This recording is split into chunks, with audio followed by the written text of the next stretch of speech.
হবে main point, যে ব্যক্তির নামে কোরবানি হবে সে ব্যক্তি কি কাটতে পাবে? বলা হয়েছে যে ব্যক্তির নামে কোরবানি হবে সে ব্যক্তি চুল, দাড়ি, নখ ইত্যাদি এ সমস্ত কিছু না কাটাই উত্তম, কিন্তু কাটলে কোনো অসুবিধা বা কোনো অসুবিধা নেই, কাটতে পাবে।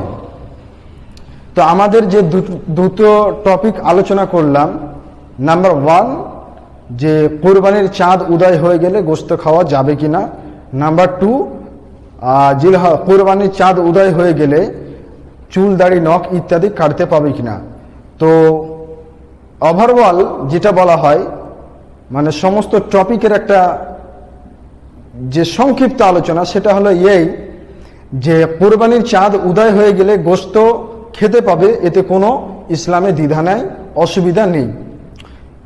এবং চুল, দাড়ি, নখ যে ব্যক্তির নামে কোরবানি থাকবে সেই ব্যক্তিকে না কাটাই উত্তম, ভালো। যদি কাটে অসুবিধা নেই, কিন্তু না কাটাই উত্তম। এই বিষয়টি হয়তো আপনারা বুঝতে পেরেছেন।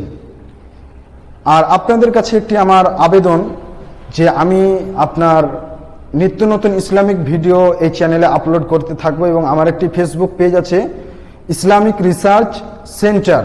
তো আপনারা এই ফেসবুক পেজে গিয়ে দয়া করে একটি ফলো করে দিবেন, এবং সেখানেও আপনার ইসলামিক যে কোনো মাসআলা মাসাইল নিয়ে আলোচনা হবে ইনশাআল্লাহ। এবং সামনে থেকে আমি চেষ্টা করব যে সিয়াসিত্তার হাদিস আছে, সেই সিয়াসিত্তার হাদিস থেকে আমি আপনাদের সামনে অধ্যয়ন লেসন আপনার তুলে ধরব। আপনারা যদি পাশে থাকেন ইনশাআল্লাহ আমিও আপনাদের পাশে আছি। তো আমার ওই ইসলামিক রিসার্চ সেন্টার এই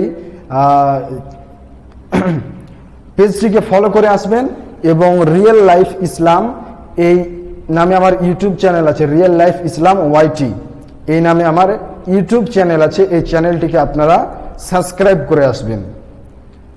এখনো হয়তো ভালো সেরকম ভিডিও বানাচ্ছি না, আর কয়েকটা দিন যাক, কোরবানি যখন ছুটি আসবে তখন ইনশাল্লাহ আপনাদের হাদিসের দাস দেব। যিনারা হাদিস, সিয়াসিত্তার হাদিস মিশকাত শরীফ থেকে আমি শুরু করব ইনশাল্লাহ। আল্লাহ তাআলা যতটুকু আমাকে দিয়েছেন ততটুকু আপনাদেরকে আমি দেওয়ার চেষ্টা করব। আপনারা সকলে আমার জন্য দোয়া করবেন যেন আপনাদের এইরকমভাবে ইসলামিক মাসআলা মাসাইল নিয়ে আসতে পারি আপনাদের সামনে। আমিও আপনাদের জন্য দোয়া করব না আল্লাহ তাআলা